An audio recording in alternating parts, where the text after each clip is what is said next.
Bienvenue sur Fabcode.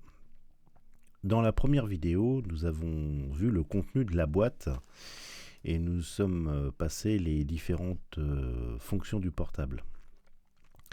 Dans cette vidéo, je vous propose de vous partager mon expérience de l'UKV6 et de vous partager ma réflexion sur l'utilité de l'achat de ce poste. Alors ça ne vous aura pas échappé, l'écran affiche 18 mégas et 1 giga 2. Et effectivement, le gros intérêt de ce portatif est l'open source du firmware. Le câble USB fourni avec ne sert pas à la mise à jour, seulement à l'alimentation via l'USB en plus du secteur.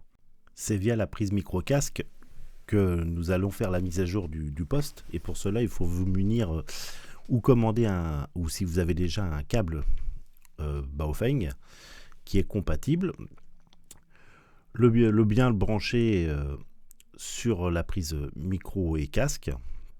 La procédure est toute simple, on appuie sur la prise PTT qui est ici et on allume l'appareil, la LED s'allume et l'appareil est prêt à être connecté. Site Quansheng, tout est prévu. Vous avez le logiciel pour la mise à jour du firmware, le firmware du UVK5 et le manuel d'utilisateur. Il y a différentes méthodes pour faire votre firmware. Soit télécharger un firmware existant fait généralement par des radioamateurs, soit vous créez vos propres firmware ou faire des modifications sur le firmware actuel.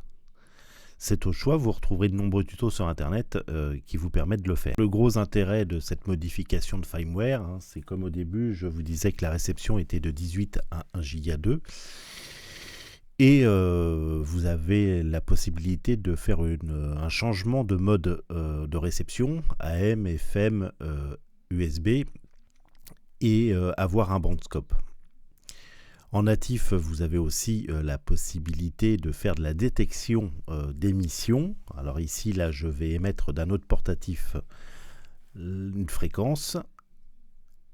Et sur ce mode-là, eh bien, le Quansheng va détecter la fréquence et le code CTC s'il y a.